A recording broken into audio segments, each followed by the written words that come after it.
Hello everyone, কেমন আছেন সবাই? আশা করি সবাই ভালো আছেন। আমি ইমরান ফ্রম গেট ইলেভেন আপনাদের সামনে আবার চলে এসেছি আরেকটি নতুন টিউটোরিয়াল নিয়ে। তো এই ভিডিওতে আমি আপনাদেরকে দেখাবো কীভাবে আপনারা অ্যাডোবি মিডিয়া এনকোডার দিয়ে ভিডিও রেন্ডার দিতে পারেন অ্যাডোবি প্রিমিয়ার প্রো থেকে নিয়ে, এবং আপনাদের ভিডিওর সাইজ যদি অনেক বড় বড় হয়ে থাকে তো সেগুলো কীভাবে আপনারা ছোট করতে পারেন সেটা দেখাবো। তাহলে চলুন কথা না বলে শুরু করি। আসছি ইন্টার পর।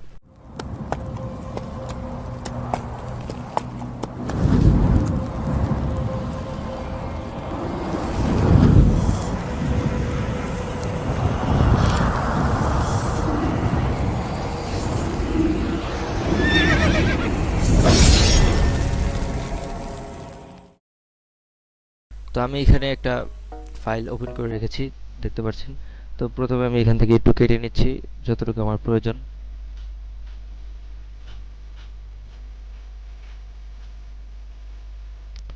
তো এতটুকু আমি রেন্ডার দিব। তো তার জন্য আমি উপর থেকে ফাইলে চলে গেলাম, তারপরে এখান থেকে এক্সপোর্ট এক্সপোর্ট থেকে মিডিয়াতে যাওয়ার পর আপনারা ইচ্ছে করলে কন্ট্রোল M দিয়েও যেতে পারেন। তারপর আমি কোথায় সেভ হবে এটা একটু দেখিয়ে দিচ্ছি। তো আমি একটা এমনিতেই নাম দিব। তো তারপর আপনারা এখানে এই যে নিচে দেখতে পাচ্ছেন, এখানে দেখাচ্ছে এটা 20 MB। তো এই 20 MB এটা কীভাবে কমাতে পারেন, তো আপনারা এই যে একটা অপশন দেখতে পাচ্ছেন ভিডিও, এখান থেকে একটু নিচে চলে আসবেন। নিচে চলে আসার পরে এখানে দেখতে পাচ্ছেন বিটরেট সেটিং একটা অপশন রয়েছে। এখানে আপনারা টার্গেট বিটরেট এইটাতে আপনারা একটু কমাতে হবে, এবং ম্যাক্সিমাম বিটরেট এটাও একটু কমাতে হবে। তো আমি এখানে দিচ্ছি, আমি সবসময় যেটাতে করি, উপরে 5 দিই, তারপর নিচে 6 দিই। এবার আপনারা দেখতে পাচ্ছেন 20 MB থেকে কিন্তু এটা 6 MB তে চলে এসেছে। কোথায় 20 MB আর কোথায় 6 MB? তো তারপর এটাকে যদি আমি এখন রেন্ডার করি, এখানে দেখেন রেন্ডারটা হচ্ছে।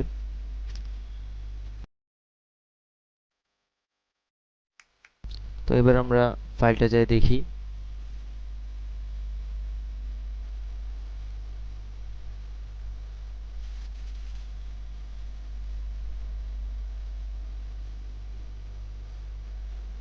তো দেখতে পাচ্ছেন ফাইলটা, এখানে কিন্তু ভিডিওর কোয়ালিটি নষ্ট হয়নি, সম্পূর্ণ আগের মতন রয়েছে এবং অনেক এইচডি। তো আমি এটাকে ডিলিট করে দিচ্ছি, কারণ আমি আবার রেন্ডার দিব আপনাদেরকে দেখানোর জন্য। তো আবার চলে গেলাম। তো এইবার আমি এটাকে রেন্ডার দিব মিডিয়া এনকোডার দিয়ে। মিডিয়া এনকোডারের জন্য যেটা করতে হবে, আপনাকে আবারও ফাইলে যেতে হবে, তারপর এক্সপোর্ট থেকে মিডিয়া এনকোডার অথবা কন্ট্রোল M। তো এইখানে দেখতে পাচ্ছেন কাস্টম দেওয়া রয়েছে। তো এখানে কাস্টম থাক, এখন কোনো সমস্যা নেই। তো নিচে চলে গেলাম, এই দুটো অপশন ঠিক আছে। এবং এই যে একটা অপশন দেখতে পাচ্ছেন আপনারা, এটাতে আপনারা ক্লিক করবেন। তো ক্লিক করার পরে আপনাদের সামনে মিডিয়া এনকোডারটা ওপেন হয়ে যাবে। এই দেখতে পাচ্ছেন ওপেন হচ্ছে অলরেডি। তো এটা মিডিয়া এনকোডার ওপেন হয়ে গেল। তো এই যে আপনার ফাইলটা চলে এসেছে। তো এখান থেকে প্রথমে এইচটাকে ধরিয়ে দিতে হবে, সেম সিস্টেম। তারপর এটাও ঠিক আছে রয়েছে। তো এবার আপনি কোথায় এটাকে এক্সপোর্ট করবেন সেটা দেখাচ্ছে। তো আগের নামটাই দিয়ে দিচ্ছি। তো সেভ দিয়ে দিলাম। তারপরে যে উপরে একটা অপশন দেখতে পাচ্ছেন, এটাতে ক্লিক করবেন। ক্লিক করার পরে এই যে দেখতে পাচ্ছেন ভিডিওটা কিন্তু রেন্ডার হচ্ছে। তো আপনারা যদি খেয়াল করেন যে প্রিমিয়ার প্রো চাইতে এটা কিন্তু অনেক দ্রুত রেন্ডার হয়েছে, এবং আমি দেখাবো এটার কোয়ালিটিটাও কেমন।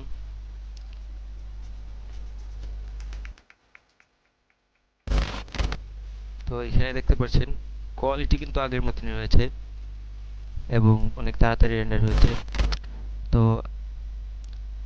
রেন্ডারের সময় আপনারা মিডিয়া এনকোডারটা ইউজ করবেন এবং সবসময় এমবিটাকে কমিয়ে নেবেন, তাহলে রেন্ডার হতেও একটু সময় নেবে না। তাহলে আজকের মতো এই পর্যন্তই, দেখা হচ্ছে আগের নতুন টিউটোরিয়ালে। Good bye.